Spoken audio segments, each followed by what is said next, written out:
full-length album reaction on the Patreon. Check it out. Full length. Raw. Oh yeah, I might know all these lyrics. I don't even know how to look. Let me see. I remember when we broke up The first time saying this is it, I've had enough. Cause like we hadn't seen each other in a month. When you said you needed space. What? Then you come around again and Say, baby, I miss you and I swear I'm we're gonna change. Trust me. Remember how that lasted for A a day. I say I hate you, we break up, you call me I love you. Ooh.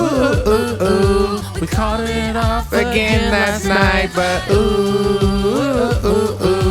this time I'm telling you, we are never, ever, ever getting back together. We are never, ever, ever getting back together. You go talk to your friends, talk to my friends, talk to me, talk to me.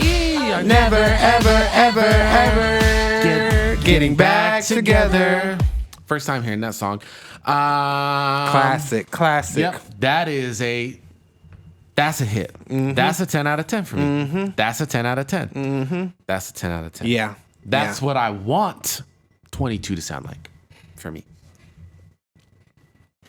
I have to go. I have to listen to them more. You'll see when we do our ranking videos, because I can't necessarily say they both. This song and 22 have a certain memory for me and nostalgia that I just remember.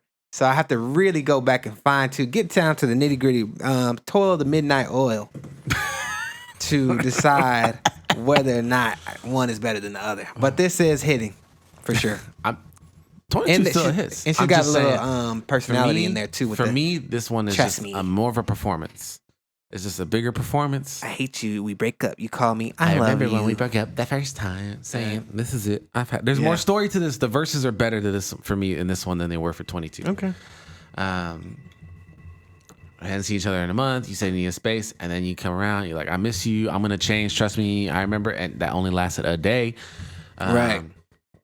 I say I hate you. We break up. You call me. I love you. This is so The delivery. This is so high school vibes. Like not the song. I'm taking like the era of high school.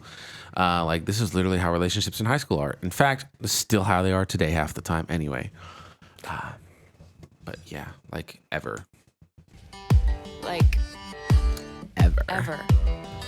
I'm really gonna miss you picking fights and me falling for it, screaming that I'm right, and you would hide away and find your peace of mind with some indie record that's much cooler than mine. Sounds like a jab. You called me up again tonight, but this time I'm telling you, we are never, ever, ever getting back together. We are never, ever getting back together. You go talk to your friends, talk to my friends, talk to me. I know the live performance of this has to slap. Yeah. Getting back together.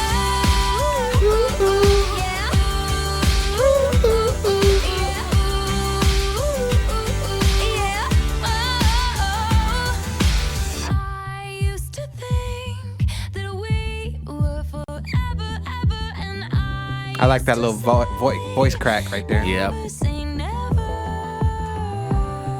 So he calls me up and he's like, I still love you. And I'm like, this is exhausting, you know? Like, we are never getting back together. Like ever. Like, ever. No, we are never, ever, ever Getting back together. We are never, ever, getting back together. You go talk to your friends, talk to my friends, talk to me. But we are never, ever, getting back together. Getting back together.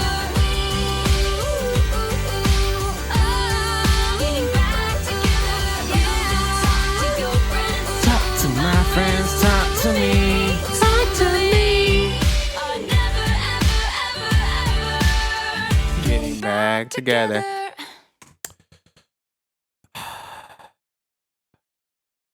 What? That was fun. This song, especially with the dialogue that she incorporated in there, with her kind of being a little bit sassy and whatnot, having a little attitude, embodies a thought that I was having about Taylor Swift the other day and why she's so popular. It's that there's a certain archetype of girl that if they were to imagine themselves making music, it would sound exactly like this. There's a human element of more like realness to the songwriting and also like the delivery, her vocal delivery that just sounds normal in the best way possible. Like it just sounds like a person you know, if that makes sense. And then, but it makes her more popular in that way. And she kind of references it in this lyric where she's like, and you will find your peace of mind with some indie record that's way cooler than mine. A lot of people like think they're cool when they don't listen to popular music. Like That was they me listen, back then. That was me. they purposely wait to see what's popular and then listen to the opposite. I didn't listen to Taylor Swift back in high school. I didn't listen to Drake. Oh damn! I started listening to Kendrick before he was popular. And I was like, this is going to be the man. I used to tell everybody it's going to be the man you right here. predict it, yeah. I was a predict it. Like I just didn't listen to, like I was just I listened to Tech Nine and Hobson and was just on a whole tirade of like, I'm anti me against the industry world type of rappers. And I was making a lot of music back then. And the artists I was working with, I was like, we're not going to be making these top hits. Like we're going to be making this deep indie. Right, yeah. Bro, I was on a bunch of bullshit. But yeah, because the thing is the indie records, they can make quality records. I do love indie records. And the pop records hit too. They're a different type of record. They serve a different purpose. Like a dance song, even though you might feel like, oh, it's just a dance song, it still takes, especially because a lot of people make that type of music because they want to get popular. Yeah, if your song gets out of the crowd and out of the crab bucket or whatever it is to be on top, that means you did something correct. Right. Like you executed. Some people, I think, judge songs on concept versus execution a lot. And they don't give we some know somebody songs that hated rap music because of sampling. And they were like, oh, rappers don't, those rap producers, they don't play instruments. Oh, I remember her. And as somebody who has produced some rap music, I used to not sample a bunch. I used to make a lot of my own melodies and chords. I have a hard time doing what they do when it comes to sampling.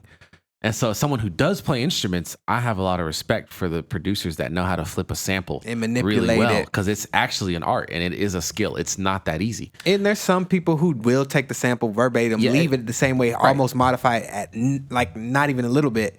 But it hits. But yeah, it's like I'm not gonna do this because it's too easy. No one's gonna say "Mask Off" by Future ain't a hit because they didn't really flip the sample. Yeah, it's like sometimes you have to know when you don't need to fuck with it. Exactly. Like that's a skill in itself. Yeah. And not let your pride and your willingness to want to like challenge yourself get in the way. It sounds good. It sounds good. Yeah. Yeah. But yeah. And that was fun. This is fun. Lots of fun.